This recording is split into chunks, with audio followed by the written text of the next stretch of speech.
Namaste, and welcome to this edition of The Good Grapevine, all the news that's fit to share. Fifth edition.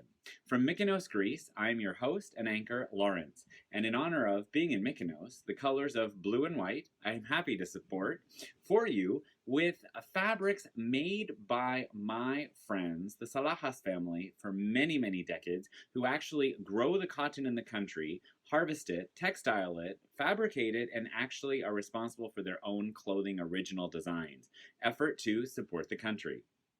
Coming up in this issue, we'll have stories on what many agree could be humans' best friend, dogs, and some unique uses, some wisdom from old and not so old, with stories also from a fitness legendary Greek icon as fitness comes home.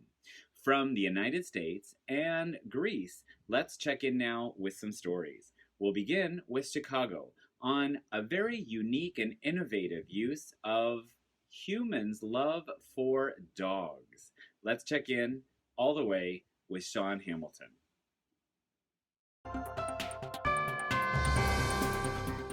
From Chicago, Illinois, this is Lawrence for The Good Grapevine, and I am here with Biscuit and my good friend Sean Hamilton. Of all the pets in the world, I think we could say that the most domesticated are dogs and cats.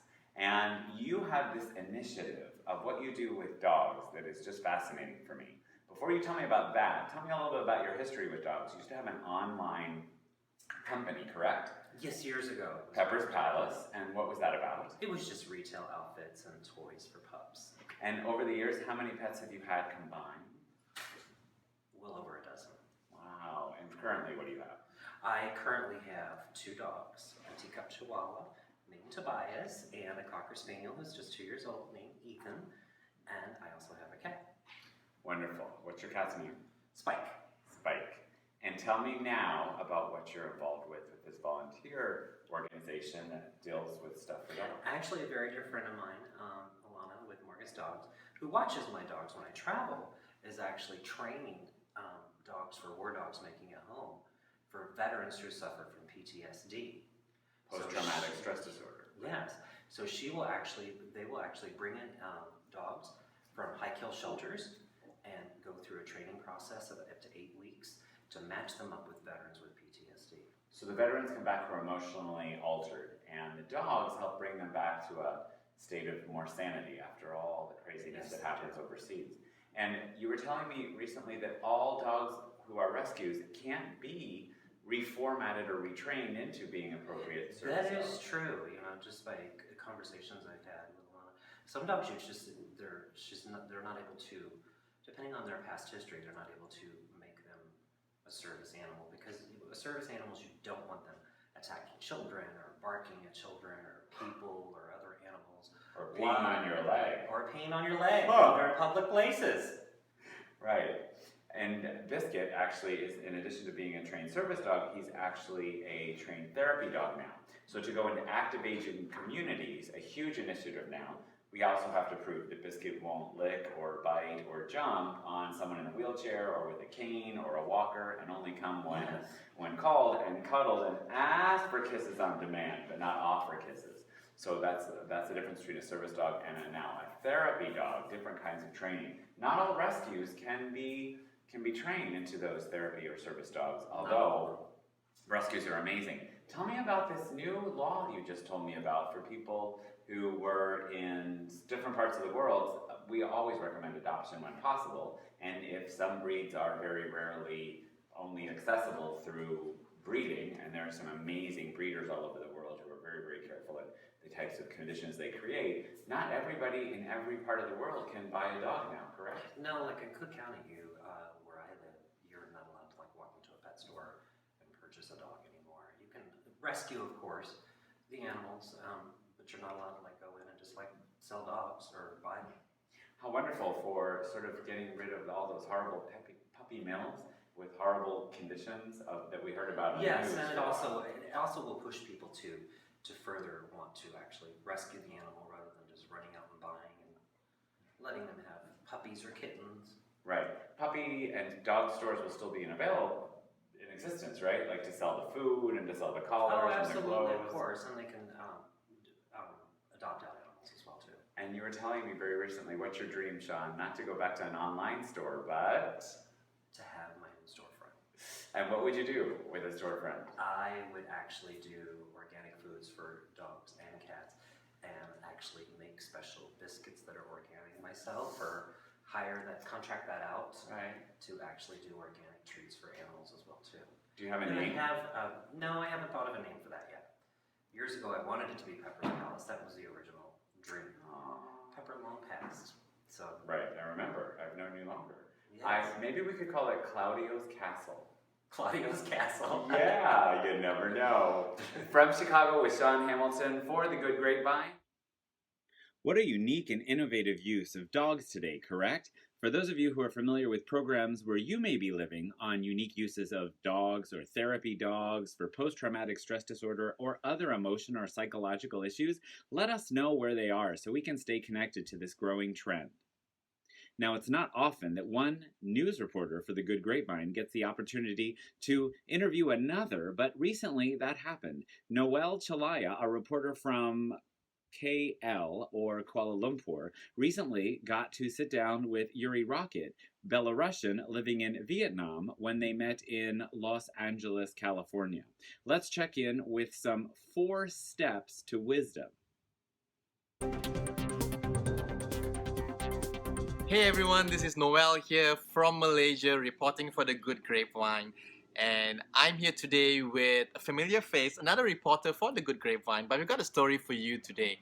And we are here today at West Hollywood in Los Angeles, California, and we're down here for a convention. And Yuri, it's his first time presenting throughout the entire convention at SCW Mania. So Yuri has a few things to tell us today, but first he's going to tell us about SCW Mania. So what was that like, coming all the way from Asia, presenting what you have? You want to just tell us a little bit about that?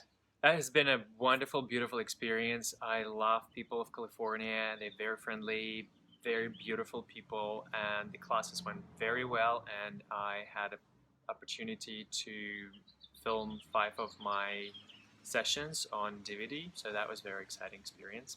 That's great. Yeah, so tell us a little bit about your 5 DVDs that you shot in a single day.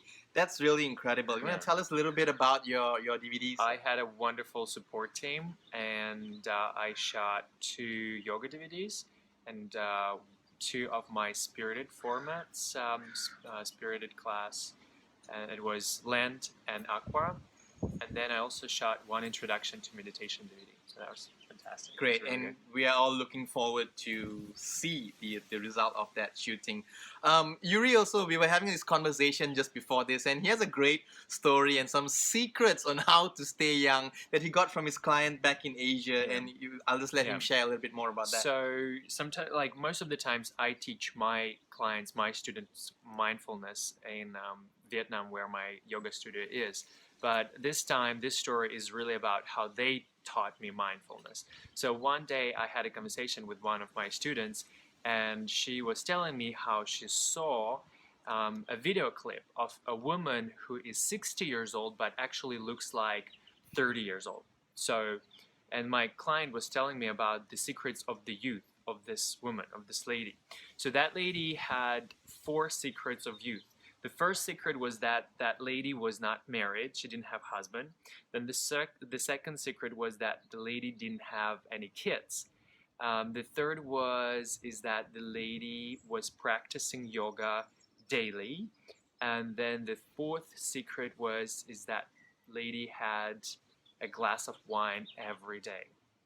So my client made a conclusion that since she has husband and kids, at least now she can catch up on the last 2 so that she can do more yoga and drink more wine. So I guess yoga and wine. Yoga and wine. And I guess another conclusion here is to have some humor in life. That's, overlooking this 2, you decide for yourself in terms of yoga and wine. But the one more that I can add is, look at life lightly and take yourself lightly, and humor. Humor is the Right. great teacher. So for taking everybody. life easy, yoga and wine, and we can do that. And yes, Yeah, laughing, that's right. laughter, So and smiles. there you have it. That's the secret. And so thank you, Yuri. Thank you, And Noel. this is Noel Chalaya reporting from West Hollywood in LA for the Good Grapevine. Namaste. Well, I certainly don't know about wine on a daily basis, but we can say there's peer-reviewed, refereed, and published research on the benefits of yoga. Now, where that has some wisdom tips, we also now are going to go from the very young to the very chronologically enriched. Let's check in with my colleague and dear friend, Bernadette O'Brien. What does Super Betty have to tell us? All the way to Puerto Rico.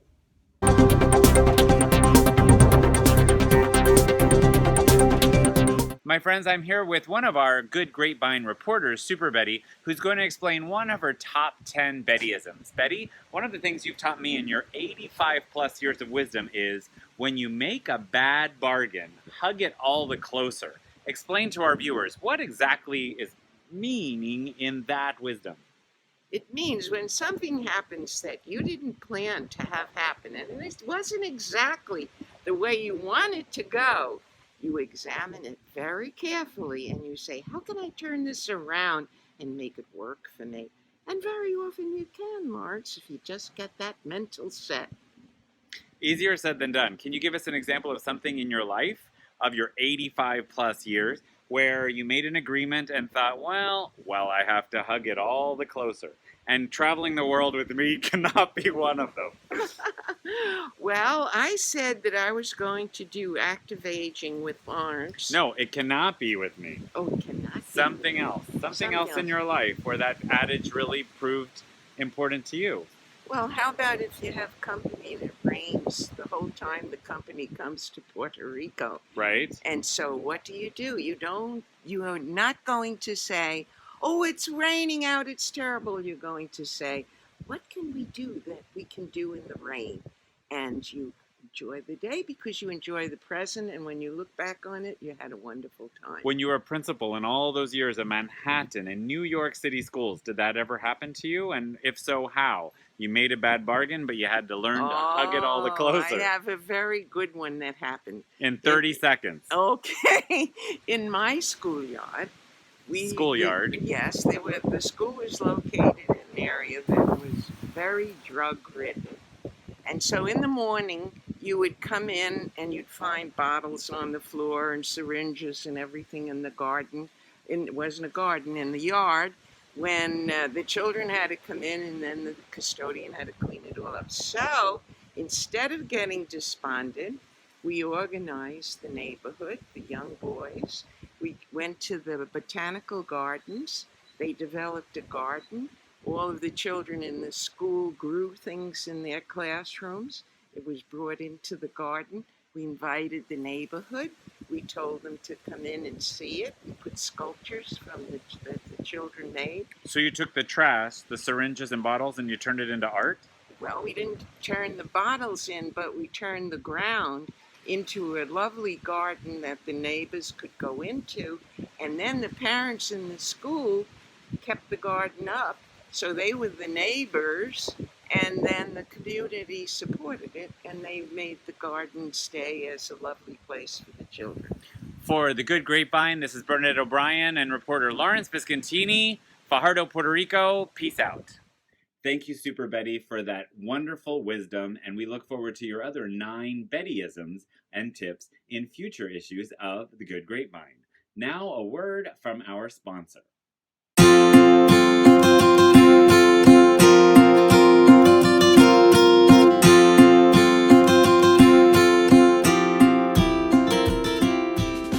Betty, we're about ready to shoot. What did I just give you to drink?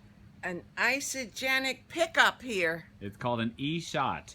Now, that was about 5 minutes ago, and we're ready to start recording a 30-minute chair fitness DVD. How do you feel?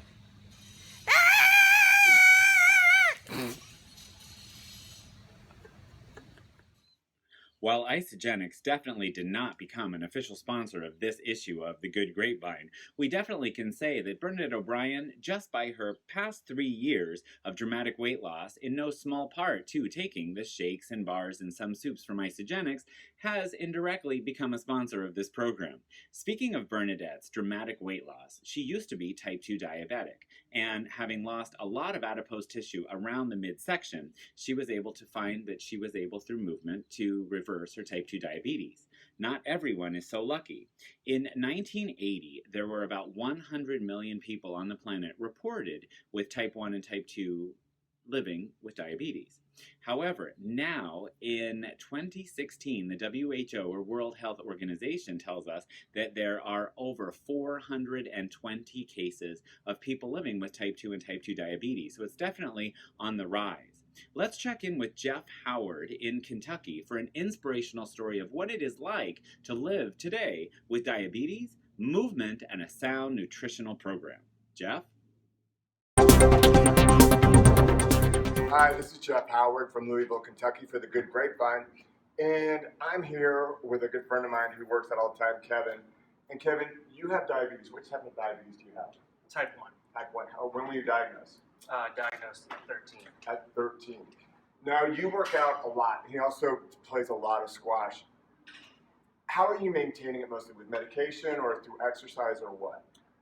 I would say both. Obviously, type 1 diabetics have to take, they're 100% insulin dependent.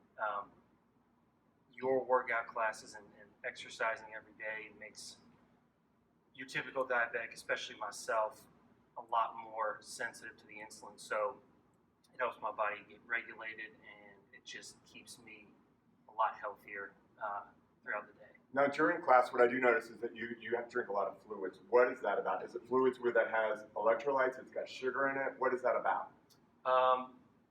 It's mainly just to stay hydrated. The less sugar, the better, normally when I'm working out. So normally it's a sugar-free drink. Mostly Pedialyte is what I drink. Okay, perfect. And then there's been a lot of studies with people with diabetes either working out in the morning or in the evening, especially with the insulin levels, having to regulate. So for yourself, where do you find you have more safer for you to work out? When it's better for you? I think it's sometimes harder physically for me to work out in the morning, but it's better long term during the day because it gets my body kind of going early on, and again keeps my body more regulated throughout the day. Either one is positive and is a benefit, but I'd say working out in the morning for me is better ideal. all around. Good. Well, this is Jeff from Louisville, Kentucky, with Kevin. I want to thank you, Kevin, for being with me. And fitness works for everybody. So if you have any more ideas or if you have any more questions, please feel free to contact Lawrence at findlawrence.com. This is Jeff from The Good Grapevine. Thank you. Thank you, Jeff Howard, for that inspirational story of what it is like today to live with and also work with people of special populations. In inclusive teaching today, we think about as personal training and group fitness instructors and nutritionists and medical care practitioners and chiropractors and wellness providers.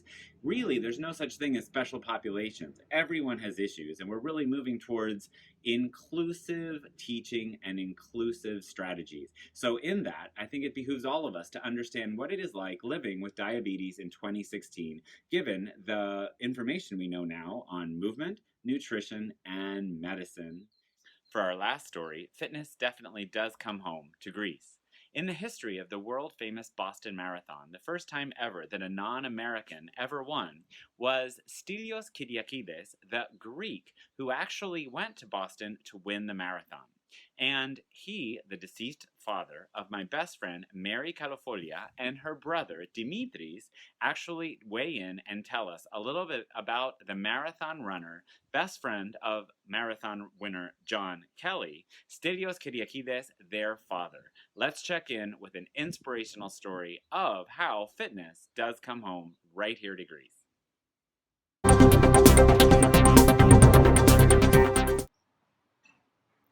Today I'm here with Mr. Dimitris Kyriakides, whose father was Stelios Kyriakides. Can you tell us a little bit about why he was such a visionary and the amazing connection you have these days from your events of many, many years ago with your father? My father is considered as one of the best marathon runners in the world before and after World War II. In the 30s, he won many races around Europe and the Balkans, and he did very well in the British Championships in 1935 and 1937.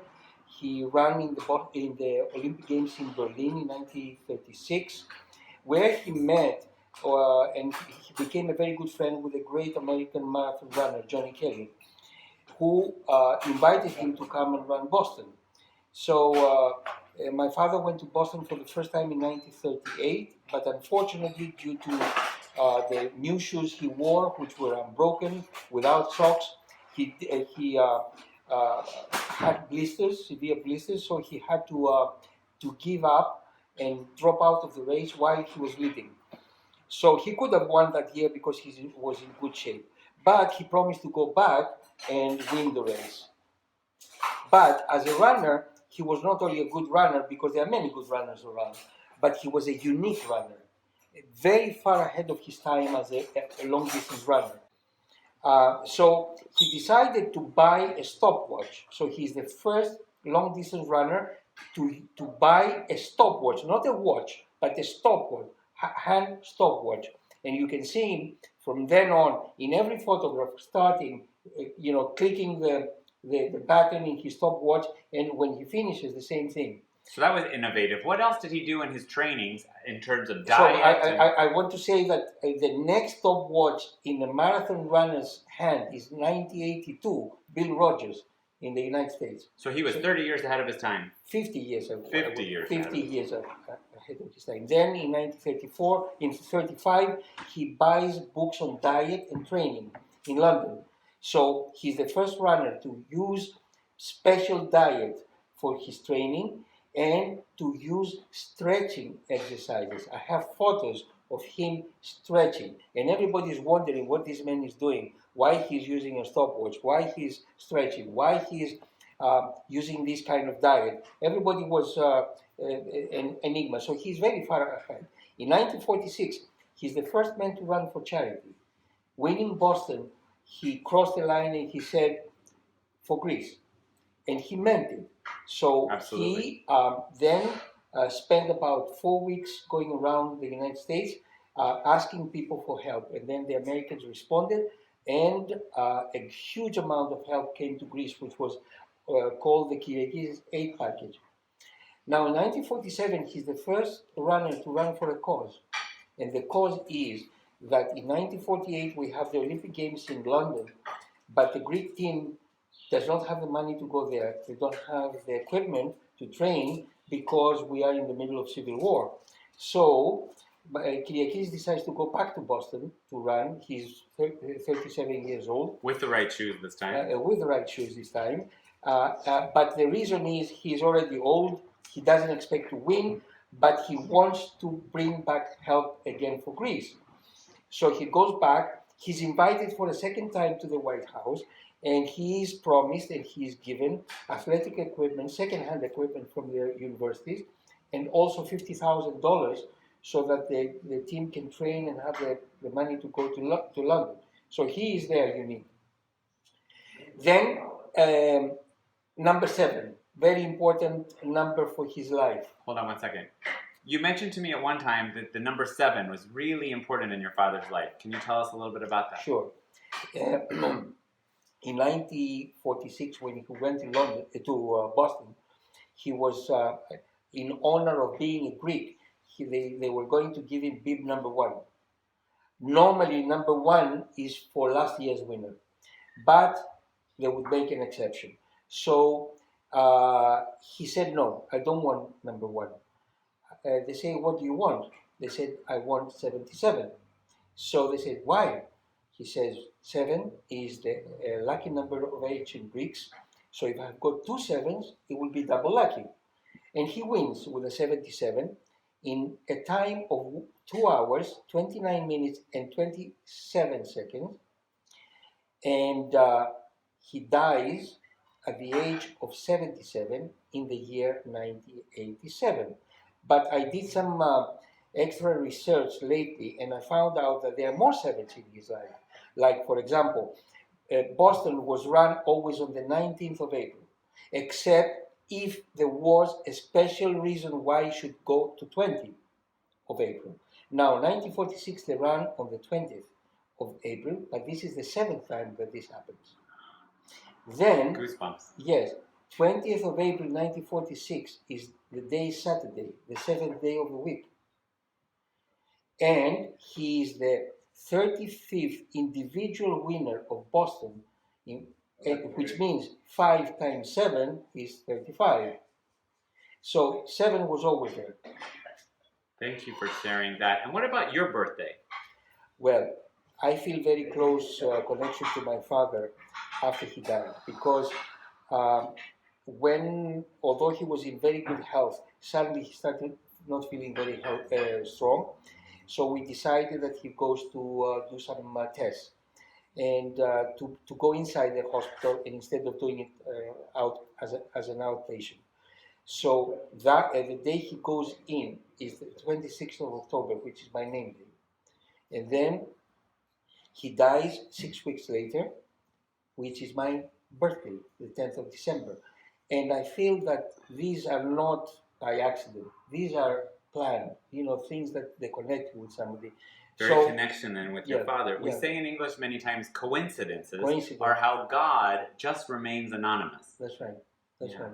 And I feel my father coming to my sleep many times. So he guides me and he tells me what to do in my life, because I'm very much connected, of course, with the international marathon movement all over the world. Right. And he's my guide. Well, thank you for sharing the story of your connection with your father, Stelios. And thank you, Mr. Dimitris, for sharing the whole history with us. Lawrence, for the Good Grapevine, reporting from Athens, Greece. Here we are in beautiful Greece, one of my favorite places on the planet, with my dear friend, Mary Kalofolia, one of my favorite people on the planet. And while not everyone knows your last name, Kalofolia, your maiden name, Kyriakides, is very well known by people familiar with fitness, wellness, and specifically marathon running. Why, Mary? Because my father, Stylianos Kyriakides, won the Boston Marathon in 1946, just after the Second World War. He was the first one winning, a non-American citizen winning this marathon. And what was going on in the world at that time? At that time, it was just after the war. Of course, there were difficulties everywhere. In Greece, of course, there was a crisis. People with no money, with no food. So we had really a problem. And my father was persuaded to come here in America and win this marathon, to help Greece and the BRICS. And in 2004, when we had the Olympics, not too long ago, NBC came and did a whole show profiling your father, and there's a book written all about your father in English and Greek, and what's the name of that book? The name of the book is Running with Phidippides. And who is Phidippides? It wasn't your father. No. Phidippides was the one who ran from Marathon to Athens to announce the winning of the Persians battle in Marathon, and tell them that Athens and Greece is free. And to this day, what exists now in Boston and also in Greece in honor of your father? There are statues all over. There is a statue in Boston. There is a statue near the start point of the marathon. There is another statue in Marathon, very close to the start point. And there is another statue in our neighborhood in Philothei, where also there is a stadium called Stylianos Kyriakides. That's beautiful. And many of our viewers may not realize that Marathon is actually the name of a Greek place where the marathons traditionally used to begin. And how do you say marathon in Greek? Marathonas. And in Greece, and there was lots of poverty, you mentioned, and in Boston, after your late father won, he didn't really want prizes and trophies. What did he ask for?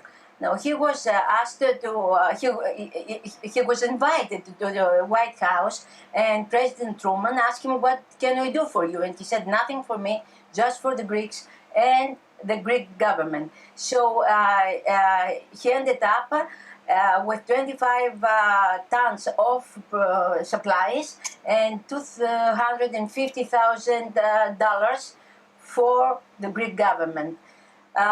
Beautiful. So Yes. to this day, when I visit you, I was always amazed when I went to her home the very first time when I saw a huge American refrigerator. By European standards, it's 5 times larger than most European kitchens, and all your appliances are American, and that's the reason they actually the government of America sent to your father for the family Greek appliances Yes, and. yes.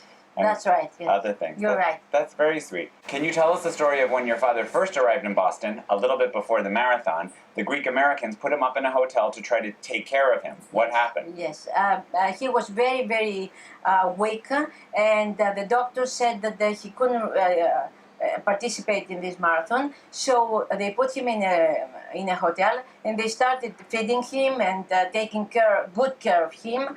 And he put on some weight, and he was very, very upset because he didn't know if he will make it, because he had all this weight on. But finally, he managed it. So carbohydrates can help you win. Wonderful. And there was a story about the shoes. I'm sure clothes to a marathon runner are very important. Most importantly, the shoes he or she chooses to wear. Tell us the story about the shoes and your father. Yes, they gave him a new pair of shoes, so that's easier for him to run. But he was not really well prepared before that, and he had blisters all over his feet, and he ran with that. So he won, and he ran, and he won. And he won, yes. Wonderful.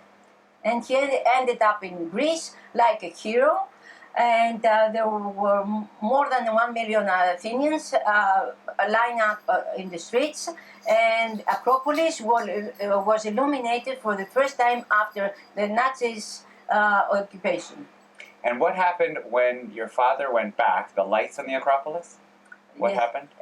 They were illuminated for the first time in his honor. Since the war, Yes, right? since the war. Wonderful.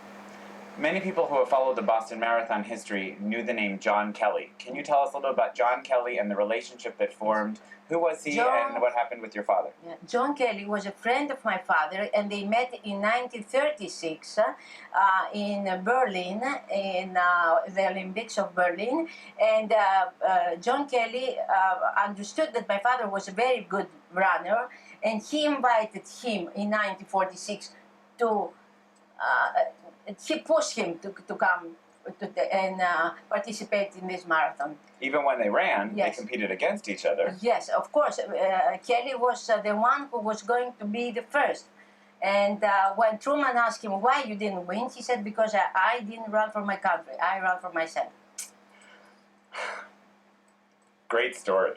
Reporting from Greece with Mary California, this is Lawrence for The Good Grapevine. Thank you, Mary and Dimitris, for keeping the story of your father's win in Boston and all that he did for this country alive. Really showing us how inspirational it can be when you have a vision and you do it for something so much bigger than just yourself. Running not for oneself, but running for all of Greece. That's it for this edition of The Good Grapevine from Mykonos, Greece. This is Lawrence. Peace out.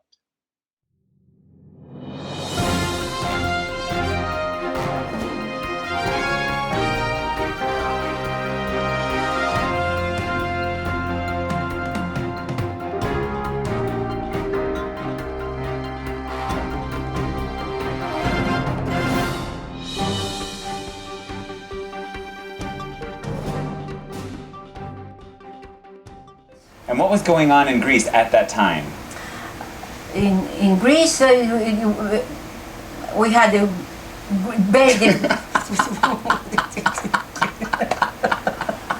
because my father, Stylianos Kyriakidis, won the Boston Marathon in 1946, and he was the first one non-American citizen.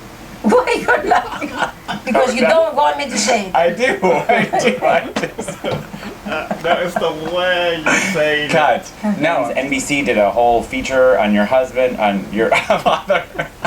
My husband was dead, I'm very sorry, and I'm a widow.